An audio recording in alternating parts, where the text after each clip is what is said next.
Friends, welcome you all to Suganthi's vlog.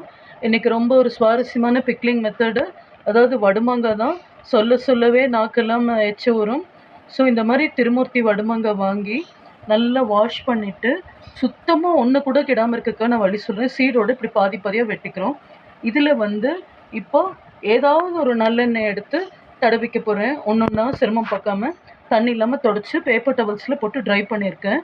Next step என்னென்னா, இது நல்லா தொடச்சிட்டு எண்ணெய் போட்டு அப்ளை பண்ணிப்பேன். எண்ணெய் அப்ளை பண்ணிட்டு கல்லுப்பு ஒரு லேயரு, இந்த மாங்காய் ஒரு லேயர் போட்டு இன்றைக்கி அப்படியே வச்சுருவேன் ஸ்டாக் பண்ணி. நாளைக்கு என்ன பண்ணுவேன்னா, இந்த ஜாடியை வெயிலில் எடுத்து வச்சுட்டு அது கூட வெந்தயம், கடுகு, வரமிளகாய் இல்லை சில்லி ஃப்ளேக்ஸை வறுத்து பொடிச்சு இதனோட சேர்த்துருவேன். மஞ்சள் பொடி இதனோட சேர்த்து இப்போ போடணும். ஓகேவா ஃப்ரெண்ட்ஸ்? ஸோ ஃப்ரெண்ட்ஸ், இந்த மாதிரி ஒரு நேர்த்தியான ஜாடி எடுத்து தண்ணி இல்லாமல் வாஷ் பண்ணிக்கிறோம். அப்போ தான் கெடாது ஊறுகாய். ஏன்னா வருஷக்கணக்குக்கு இது பராமரித்து வைக்கலாம். இந்த மாதிரி வடுமாங்காய் நான் இப்போ 3 படி வாங்கியிருக்கேன் இரும்பு படியில். ஸோ அதெல்லாம் சேஃபாக வைக்கணும் இல்லையா, அதுக்கு தான் இது. ஃப்ரெண்ட்ஸ், இப்போ இந்த அரையாக வெட்டின பாதியாக வெட்டின மாங்காவெல்லாம் நல்லெண்ணெயில் இந்த மாதிரி ஒரு டிஸ்போசபிள் கப் தான் எடுத்திருக்கேன், நான் தூக்கி போட்டுருவேன். அதில் டிப் பண்ணி எடுத்து ஜாடிக்குள்ளே ட்ரான்ஸ்ஃபர் பண்ணிவிடுவேன். ஃப்ரெண்ட்ஸ், இந்த மாதிரி ஹாஃபாக வெட்டின வடுமாங்காய் எல்லாம் என்ன பண்ணுறோன்னா நல்லெண்ணெய் அப்ளை பண்ணி வச்சிடறோம்.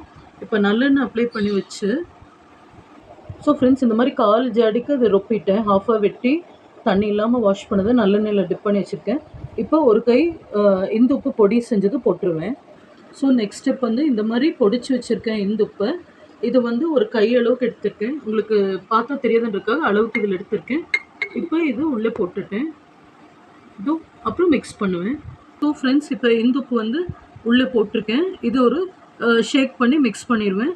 அப்புறம் நெக்ஸ்ட் லேயர் இதே மாதிரி நல்லெண்ணெய் டிப் பண்ண மாங்காவை திரும்ப ஒரு லேயர் ஸ்டாக் பண்ணுவேன். ஸோ ஃப்ரெண்ட்ஸ், இந்த மாதிரி இப்போ என் சின்ன பாப்பா ஹெல்ப் பண்ணிகிட்ருக்கா. அந்த ஒவ்வொரு பீஸாக கப்லேருந்து ட்ரான்ஸ்ஃபர் பண்ணிகிட்ருக்கா எண்ணெயில் டிப் பண்ணி. லாஸ்ட்டாக நேற்று போட்டு வச்ச அந்த ஊறுகாய்க்கு வெந்தயம், கடுகு, வரமிளகாவை ஸ்லைட்டாக வறுத்துருக்கேன், ரொம்ப இல்லை. இதை பொடிச்சிருவேன்.